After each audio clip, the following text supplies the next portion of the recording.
സ്വാതന്ത്ര്യാനന്തര ഇന്ത്യ കണ്ടതിൽ വെച്ച് നമ്മൾ ഇന്നുവരെ കാണാത്ത തരത്തിലുള്ള 11 വർഷമാണ് മോദി ഭരണത്തിന് കീഴിലൂടെ നമ്മൾ കടന്നുപോയത്. എന്നാൽ മൂന്നാം ഊഴത്തിൽ മോദി എന്ന ഭരണാധികാരി കടന്നു പോകുന്നത് ഏറെ ദുസ്സഹമായ സാഹചര്യത്തിലൂടെയാണ്.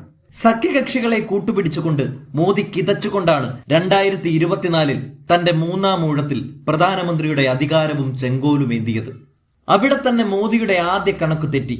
കാരണം 400 സീറ്റാണ് മോദി സ്വപ്നം കണ്ടിരുന്നത്. അത് നടക്കാതെ പോയി. പിന്നീട് അങ്ങോട്ട് തെരഞ്ഞെടുപ്പുകൾ മാറി മാറി വരുന്നതിനനുസരിച്ച് നിതീഷിനെയും നായിഡുവിനെയും പോലെയുള്ള നേതാക്കളെ പ്രീതിപ്പെടുത്തേണ്ടിയും വന്നു.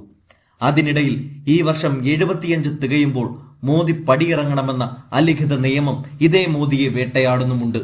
ഇത്തരത്തിൽ കാര്യങ്ങളൊക്കെ തനിക്ക് അനുകൂലമാകുമ്പോഴാണ് പഹൽഗാം ഇടുത്തി പോലെ വീഴുന്നത്.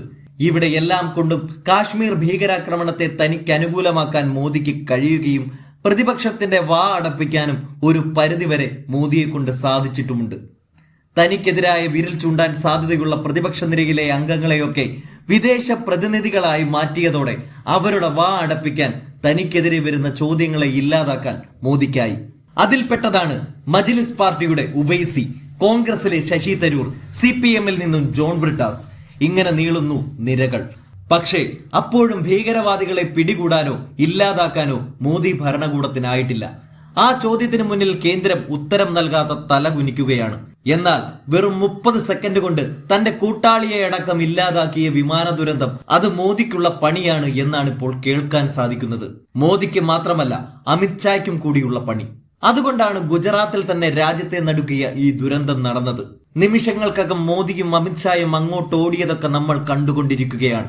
ഇപ്പോഴും എന്ത് സംഭവിച്ചിട്ടാണ് ഇത്തരമൊരു വലിയ അപകടം സംഭവിച്ചത് എന്നതിന് യാതൊരു ഉത്തരവുമില്ല. ഇവിടെ വ്യോമയാന മന്ത്രി റാം മോഹൻ നായിഡു പറയുന്നത് 3 മാസത്തിനകം പഠിച്ച് റിപ്പോർട്ട് നൽകാമെന്നാണ്. എന്നാൽ ഈ വിമാന അപകടം രാജ്യം കണ്ടതിൽ വെച്ച് നടന്ന ഏറ്റവും വലിയ അട്ടിമറിയാണ്. കോട്ടയിൽ വെച്ച് മോദിയെയും അമിത്ഷായെയും തീർക്കാനുള്ള അട്ടിമറി. ബോയിങ് 787-8 ഡ്രീം ലൈനർ സീരീസിലുള്ള വിമാനം ഇതുവരെ ഒരു അപകടത്തിലും പെട്ടിട്ടില്ല. വിമാനം പറന്നുയർന്ന് സെക്കൻഡുകൾക്കുള്ളിൽ തന്നെ അടിയന്തര സഹായം ആവശ്യപ്പെട്ടിട്ടുള്ള സന്ദേശം വന്നു. DGCയെ തിരിച്ചു ബന്ധപ്പെടാൻ ശ്രമിച്ചെങ്കിലും കഴിഞ്ഞില്ല. വിമാനവുമായുള്ള എല്ലാ കമ്മ്യൂണിക്കേഷൻ സൗകര്യവും പ്രവർത്തിക്കാതാക്കാൻ ഇലക്ട്രോണിക് സംവിധാനത്തിന് മാത്രമേ കഴിയൂ. അതുകൊണ്ടാണ് അട്ടിമറി എന്ന് സംശയിക്കുന്നത്. ഓപ്പറേഷൻ സിന്ദൂറിൽ നമ്മൾ അവരുടെ വീട് കയറി തല്ലി. നരേന്ദ്രമോദിയും അമിത്ഷായും ഗുജറാത്തിൽ നിന്നുള്ളവരാണ്. അഹമ്മദാബാദ് ഗുജറാത്തിലാണ്. വിമാനം തകർന്നതിന് പിന്നിൽ പാകിസ്ഥാനാണെന്ന് 95% ഉറപ്പാണ് എന്ന് പറയുകയാണ് BJP ഇന്റലക്ച്വൽ സെൽ മുൻ മേധാവി TG മോഹൻദാസ്. പാകിസ്ഥാൻ തുർക്കിയുടെ സഹായത്തോടെയാണ് വിമാനം അപകടത്തിൽപ്പെടുത്തിയത് എന്നാണ് മോഹൻദാസ് ആരോപിക്കുന്നത്. എയർ ഇന്ത്യയുടെ ഗ്രൗണ്ട് ഹാൻഡ്ലിംഗ് കരാർ തുർക്കി കമ്പനിക്കായിരുന്നു. ഓപ്പറേഷൻ സിന്ദൂറിന് പിന്നാലെ ഈ കമ്പനിയുടെ കരാർ ഇന്ത്യ റദ്ദാക്കി. ഇതിന്റെ പക പോക്കാൻ തുർക്കി കമ്പനിക്ക് എന്തെങ്കിലും സുരക്ഷാ പ്രശ്നം സൃഷ്ടിക്കാൻ സാധ്യതയില്ലേ എന്ന് മോഹൻദാസ് ചോദിച്ചുകൊണ്ടാണ് ഇപ്പോൾ തന്റെ അട്ടിമറി സംശയത്തെ കൃത്യമായി സാധൂകരിക്കുന്നത്.